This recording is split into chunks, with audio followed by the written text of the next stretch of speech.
अस्सलातु वस्सलामु अलैका या सय्यदी या रसूल अल्लाह व अला आलिका व सहाबिका या हबीब अल्लाह। अज़ीज़ सामीन, आज हम ये जानेंगे कि क्या ये दुरूद सलाम बैठकर पढ़ा जा सकता है या इसमें अदब का तकाज़ा ये है कि हम इसको खड़े होकर पढ़ें।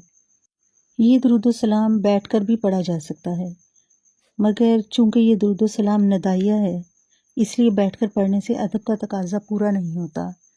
नदाइया का मतलब है कि हम निदा लगा रहे हैं, अपने हबीब सल्लल्लाहु अलैहि वसल्लम को सलाम अर्ज़ कर रहे हैं। हम अल्लाह के हुज़ूर दुआ नहीं कर रहे, डायरेक्ट हम अपने हबीब सल्लल्लाहु अलैहि वसल्लम से अर्ज़ गुज़ार हैं, उन्हें सलाम अर्ज़ कर रहे हैं। इसलिए अदब का तकाज़ा इस वक्त तक पूरा नहीं होता जब तक आजिज़ी और इनकिसारी से दुरूद पाक नहीं पढ़ेंगे। हर इबादत और हर रियाज़त का पहला कदम अदब है। अदब और आजिज़ी में वही रिश्ता है जो फूल और खुशबू का है, चांद और चांदनी का है।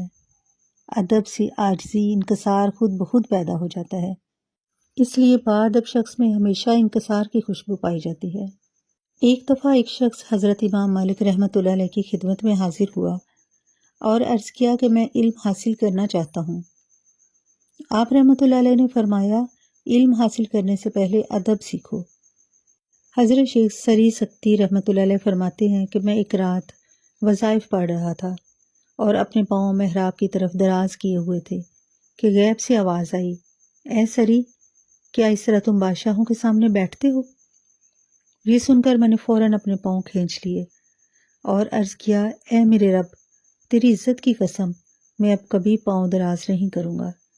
इसके बाद 60 साल तक उनकी ये हालत रही कि कभी पाँव दराज नहीं किए। शेख जरीद रहमतुल्लाह अलैह फरमाते हैं, 20 साल से मेरी ये हालत है कि मैं तन्हाई में भी अपने पाँव नहीं फैलाता, क्योंकि अल्लाह के साथ अदब इख्तियार करना अफजल है।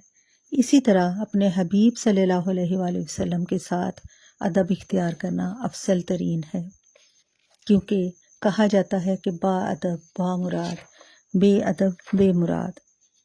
अल्लामा इकबाल फरमाते हैं, नाला है बुलबुल शुरीदा तेरा खाम अभी, नाला है बुलबुल शुरीदा तेरा खाम अभी, अपने सीने में से और ज़रा थाम अभी।